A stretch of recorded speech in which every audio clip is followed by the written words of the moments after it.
Give thanks with a grateful heart. Give thanks unto the Holy One. Give thanks because He's given Jesus Christ, His Son. Give thanks with a grateful heart. Give thanks unto the Holy One. Give thanks because He's given Jesus Christ, His Son. And now let the weak say, I am strong. Let the poor say, I am rich, because of what the Lord has done for us. Give thanks.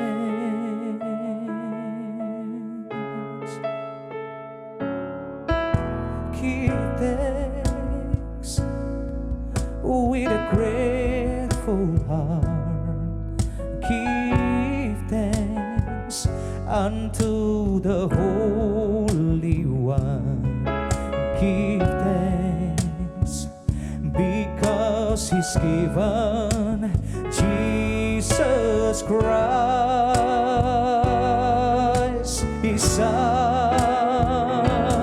And now let the weak say, I am strong. Let the poor say, I am rich, because of what the Lord has done for us. And now let the weak say, I am strong. Let the poor say, I am rich, because of what the Lord has done for us. Give thanks.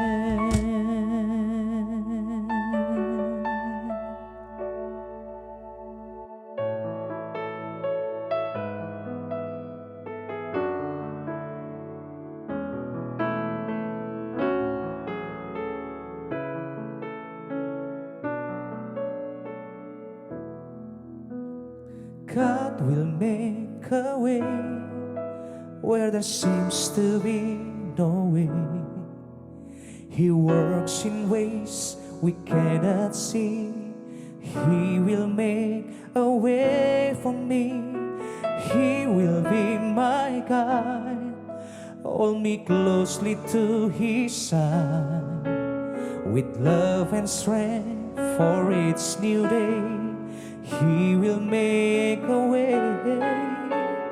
He will make a way. God will make a way where there seems to be no way. He works in ways we cannot see. He will make a way for me. He will be my guide. Hold me closely to His side, with love and strength for each new day. He will make a way. He will make a way by a roadway in the wilderness. He led me, and rivers in the desert will I see. And earth will fade, but His word will still remain. He will do something new today. God will make a way where there seems to be no way. He works in ways we cannot see. He will make a way for me. He will be my guide. Hold me closely to His side. With love and strength for each new day, He will make a way. He will make a way. With love and strength for each new day, He will make a way.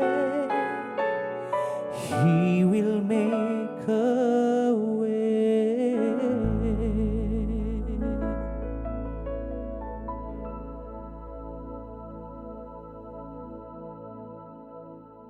Shalom ladies, wanita terhormat, perempuan yang diberkati Tuhan, puji Tuhan.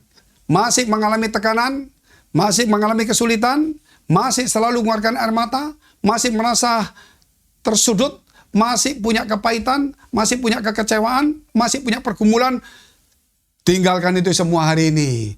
Kita harus datang kepada Tuhan dan kita harus membawa hati kita kepada Tuhan dan kita akan menambah iman kita. Sehingga persoalan kita bukan lagi persoalan. Sehingga kepahitan, sakit hati kita, dendam kita, iri hati kita sirna menjadi kasih, murah hati. Dan kita selalu ramah kepada orang lain. Dan berdamai dan mengampuni orang lain. Karena hati kita persembahkan kepada Tuhan melalui di dalam kehidupan kita, melalui doa dan ibadah. Terlebih-lebih itu yaitu iman kita. Doa kita yang akan mengubah juga supaya kehidupan kita ini, saudara, boleh menjadi jawaban doa bagi orang lain. Apa itu? Orang lain berdoa supaya kita jangan malas. Maka kemudian kita tidak malas, maka doanya dia terjawab. Yesus berdoa supaya kita bersatu. Tidak boleh tercerai-berai, tidak boleh berkelahi. Ketika kita berdamai ngalah, doa Yesus terjawab bukan karena kita sebagai penjawab doa, bagian dari jawaban doa. Dan ingat, kita juga, saudara, kita berdoa, orang tua kita semuanya, supaya ya baik, dan ketika mereka baik, maka mereka menjadi bagian dari jawaban doa kita. Sehingga setiap orang boleh mendapatkan jawaban Tuhan, karena mereka juga menjadi bagian dari jawaban doa. Nah, untuk itu, kita akan lihat bagaimana doa yang besar kuasanya. Kita tunduk kepala, kita berdoa dulu. Terima kasih Tuhan Yesus, biar hari ini kami mau belajar, memberikan hati kami, memberikan pikiran kami, mulut kami, di dalam doa kami, di dalam ibadah kami, supaya semuanya ada iman, iman yang suci, iman yang tulus, iman yang benar, iman yang sehat. Di dalam nama Yesus, segala persoalan, masalah, kekecewaan, pergumulan kami, tekanan-tekanan, Tuhan, Engkau angkat karena ada iman yang bisa mengubah menjadi sesuatu yang buruk menjadi indah. Di dalam nama Yesus Kristus, biar setiap iman kami meningkat, Tuhan, yang mengiringi doa kami, mengiringi hidup dan ibadah kami, supaya kami menjadi bagian dari jawaban doa orang lain, dan kami menerima jawaban doa juga dari Tuhan, di dalam nama Yesus. Haleluya. Amin. Jangan lagi menangis, jangan lagi susah. Saudara, kalau kita menangis, kita susah, maka kita bukan menjadi jawaban doa bagi orang lain. Kita menjadi masalah, menjadi beban bagi orang lain. Loh Pak, saya punya masalah Pak, saya punya persoalan Pak, saya berat sekali. Tahu, bukankah kamu juga punya Tuhan? Nah, kenapa persoalannya diomongkan, Tuhan nggak diomongkan? Besar mana persoalan sama Tuhan kita? Oh, besar Tuhan. Oke, kita bicara Tuhan. Supaya kita menjadi bagian jawaban doa orang lain. Ketika kita datang kepada orang lain, mungkin orang lain punya uang, kita nggak punya uang. Kita butuh uang, orang lain kelebihan uang. Tetapi mungkin dia anaknya sakit. Mungkin ada persoalan pajak. Mungkin ada persoalan bank. Ada persoalan yang lain. Nah, ketika kita datang, walaupun kita kekurangan uang, tetapi kita datang, saudara, akhirnya kita ngomong firman, karena kita punya Tuhan, kita bawa Tuhan, maka dia yang berdoa, Tuhan, aku punya uang, tapi susah, nggak ada damai, anakku sakit mungkin, ini persoalan begitu banyak, Ketika kita datang, kita bicara tentang Tuhan. Maka dia berkata, Tuhan, terima kasih Engkau telah menjawab doa kami. Oh, luar biasa, saudara. Maka ketika kita pulang, Tuhan kirim orang lain untuk menjadi bagian jawaban doa kita. Mungkin kita terus ada orang datang, kamu butuh kerjaan ya? Ini saya kasih ya. Saudara, kalau kita tidak mau menjadi bagian dari jawaban doa, kita tidak akan mendapat jawaban doa sendiri juga. Kita lihat dulu. Yakobus 5, ayat yang ke-15 sampai ke-18. Dan doa yang lahir dari iman akan menyelamatkan orang sakit itu. Dan Tuhan akan membangunkan dia, dan jika ia telah berbuat dosa, maka dosanya itu akan diampuni. Luar biasa, sekali lagi. Dan doa yang lahir dari iman akan menyelamatkan orang sakit itu. Dan Tuhan akan membangunkan dia, dan jika ia telah berbuat dosa, maka dosanya itu akan diampuni. Luar biasa sekali. Doa bukan sekedar doa, tapi doa yang lahir dari iman, saudara. Doa yang lahir dari iman bukan hanya menyembuhkan orang lain, tetapi menyelamatkan orang. Bahkan doa yang dari iman itu, orang yang berdosa pun dosanya diampuni. Luar biasa. Makanya doa jangan sekedar doa. Doa jangan lagi ragu-ragu. Doa jangan lagi karena gelisah. Doa dengan iman. Kalau kita lihat di dalam 1 Petrus pasal 4 ayat 7 nggak usah diomong. Kesudahan segala sesuatu sudah dekat. Nggak usah kita baca dulu. Saudara, kita dengarkan saja. Kesudahan segala sesuatu sudah dekat. Oleh karena itu, kuasailah dirimu dan jadilah tenang supaya kamu dapat berdoa. Luar biasa enggak? Jadi perlu ketenangan supaya dapat berdoa. Itu berarti ada iman. Kalau kita lihat Mazmur 62. Hanya dekat Allah saja aku tenang. Jadi orang kalau nggak tenang berarti jauh dari Tuhan. Loh, punya masalah Pak? Masalah sama Tuhan? Masalah lebih dekat apa Tuhan lebih dekat? Masalah itu ada di depan kita. Tapi Tuhan ada di dalam diri kita. Sehingga saudara, mana yang lebih dekat? Dan mana yang lebih besar? Mana yang lebih berkuasa? Masalah itu diselesaikan bisa. Tetapi saudara, kalau kita melihat Tuhan, siapa yang bisa mengatasi Tuhan? Orang mati masalahnya selesai. Tetapi bagi Tuhan, orang mati bisa dibangkitkan. Luar biasa bukan? Jadi disinilah kemudian kita tahu doa bukan sekadar doa. Harus ada iman. Iman berarti ada firman. Berarti ada Tuhan. Ada ketenangan. Ada percaya. Ada kekuatan. Tidak boleh ada kekhawatiran. Dikatakan, your word is your faith. Kata-katamu adalah imanmu. Sehingga ketika engkau berdoa, itu harus ada iman yang keluar dari kata-kata kita. Jangan cuma, ini loh saya berdoa, ini loh saya berdoa, omongan saya ini loh doa saya. Ya omonganmu doamu, tapi gak ada iman, gak ada gunanya. Justru perkataan kita harus ada iman. Sehingga kita bicara ada iman, doa ada iman, pujian ada iman, membaca firman, melakukan ada iman semuanya. Itu penting sekali. Dan iman itu menyelamatkan orang. Dan mengampuni, bisa orang berdosa pun diampuni. Luar biasa. Kita lihat ayat yang ke-16. Karena itu hendaklah kamu saling mengaku dosamu dan saling mendoakan supaya kamu sembuh. Doa orang yang benar bila dengan yakin didoakan sangat besar kuasanya. Jadi ada pengakuan dosa bukan kepada orang. Kalau saudara mengaku dosa kepada orang, saudara itu berbahaya. Bisa diceritakan di mana-mana. Loh tapi itu Pak bicara harus mengaku sama teman. Itu contohnya begini. Kalau saya benci sama dia. Kalau saya iri sama seseorang. Gitu loh. Terus kita datang kepada dia. Kita bilang, sorry ya, aku ini sempat gak senang sama kamu. Ya sedikit iri lah. Nah itu mengaku dosa. Tapi jangan ngomong sama istri saudara. Sorry nih, istriku. Sampai hari ini aku senang melihat perempuan tuh. Aku senang malam cari perempuan lain.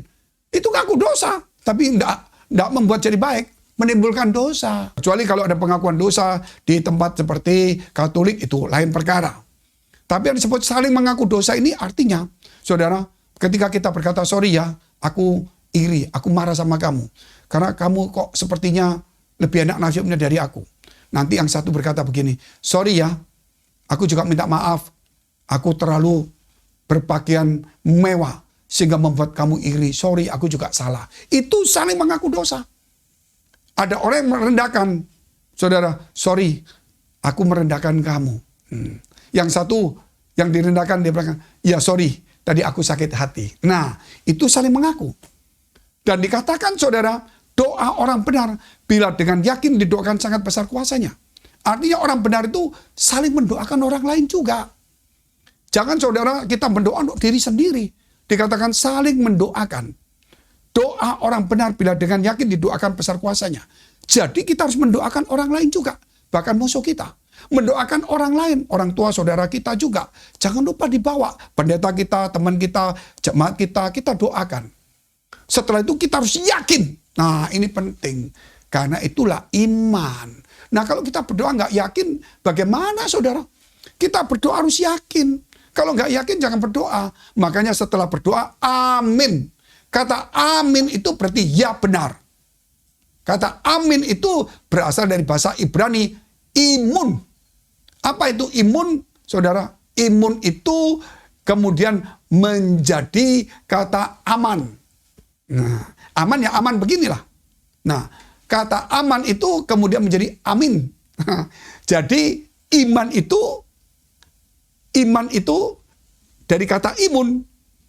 Kalau kita punya iman, menjadi aman. Kalau kita punya imun kita naik karena kita nggak sedih, nggak stres. Nah, kalau kita punya imun kita naik bukan karena kita hebat, tapi kita nggak stres itu kan. Kalau orang stres kurang tidur kan imunnya turun. Nah, kalau kita punya iman kan sukacita terus. Hati gembira adalah obat yang manjur. Nah, punya semangat.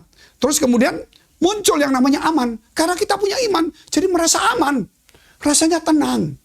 Setelah itu baru amin. Ya dan benar terjadi. Itu saudara. Makanya kata amin itu kalau nggak digabung dengan iman nggak mungkin. Kata amin itu harus digabung dengan iman dan aman. Menjadi amin. Kalau saudara berdoa belum merasa aman tidak bisa. Makanya doa orang benar. Bila dengan yakin didoakan berarti ada aman, ada iman, ada aman, dan ada amin. Haleluya. Kita lihat terus ayat 17 dan 18. Langsung 2 ayat. Elia adalah manusia biasa sama seperti kita. Dan ia telah bersungguh-sungguh berdoa. Supaya hujan jangan turun. Dan hujan pun tidak turun di bumi. Selama 3 tahun dan 6 bulan. Lalu ia berdoa pula dan langit menurunkan hujan. Dan bumi pun mengeluarkan buahnya. Sekali lagi ayat 17. Elia adalah manusia biasa sama seperti kita. Dan ia telah bersungguh-sungguh berdoa supaya hujan jangan turun. Dan hujan pun tidak turun di bumi selama 3 tahun 6 bulan. 3,5 tahun. Ayat 18. Lalu ia berdoa pula dan langit menurunkan hujan. Dan bumi pun mengeluarkan buahnya. Ini harus kita tahu Elia itu luar biasa. Diangkat naik hidup-hidup melalui kereta yang berapi. Elia berdoa supaya hujan jangan turun 3,5 tahun. Dan tidak turun. Ketika dia berdoa hujan turun. Elia luar biasa. Saudara, yang luar biasa itu Elia. Tetapi saudara ingat, Elia itu manusia biasa. Sama seperti kita. Kita ini adalah Elia yang akan datang. Artinya saudara, bahwa roh Elia bisa ada pada kita. Bukan berarti Elia hidup pada kita. Bukan. Seperti Elisa, murid daripada Elia. Dia kepada Elia. Elia bertanya, apa yang kamu minta aku? Karena aku sebentar lagi diangkat naik ke surga. Berilah bagian 2 rohmu. Wah itu sukar. Kalau kamu melihat aku naik ke atas, diangkat Tuhan, baru kamu dapat. Bagian 2 rohmu. Bukan berarti roh Elia ada pada saya. Bukan berarti Elia ada pada saya. Tetapi kuasanya. Ya, itu kasihnya, impartasinya. 2 kali lebih daripada Elia. Dan itu diberikan kepada Elisa. Sehingga kalau hari ini saya katakan Elia itu manusia biasa. Sama seperti kita. Berarti saudara, kita bisa seperti Elia. Walaupun kita tidak mungkin seperti kereta yang bisa diangkat naik yang berapi itu. Nah, mungkin kita akan diangkat hidup-hidup dengan Tuhan. Bukan melalui kereta, tapi Tuhan mengangkat sendiri. Dan ini sebentar lagi ada pengangkatan. Kita harus siap-siap. Nah disinilah letaknya kemungkinan, saudara, bukan hanya kemungkinan. Letaknya kita ini harus tak sadar. Walaupun kita manusia biasa, tetapi apa yang Elia lakukan, ada 2 bagian roh. Yang lebih dari Elia yang terjadi pada kita. Itu harus yakin. Dikatakan kitab Yoel, bahwa anak-anak muda, taruna muda, orang-orang tua akan bermimpi, para perempuan dan sebagainya, laki-laki akan dipakai Tuhan. Dan itulah engkau dan saya hari ini. Mari kita tunduk kepala kita berdoa. Terima kasih Tuhan, terima kasih. Biar kuat kuasa Tuhan menyertai kami. Hari ini, jikalau engkau ada di antara yang mengalami kesulitan, yang mengalami beban berat, engkau yang ragu-ragu, engkau yang tidak punya iman, imanmu hancur, mungkin kata-katamu salah, penuh dengan kesalahan, engkau pernah berdosa, hari ini Tuhan akan mengampuni engkau. Hari ini juga Tuhan akan mengurapi, memberikan iman kepada engkau, supaya engkau merasa aman, sehingga doamu menjadi amin di dalam nama Yesus, supaya kata-kata doamu dengan iman, sehingga engkau menjadi orang benar, punya kekuatan doa yang besar kuasanya di dalam nama Yesus, supaya doamu terkabul. Biar kami memberkati dan mengurapi doamu. Apa yang kau minta hari ini, katakan kepada Tuhan. Saya beri waktu sejenak, berdoalah kepada Tuhan. Apa yang kamu inginkan, Tuhan kau dengar doa mereka. Di dalam nama Yesus, kami berkati doanya, supaya engkau mendengarkan dalam nama Yesus. Haleluya. Amin. Sampai jumpa. Tuhan Yesus memberkati. God bless.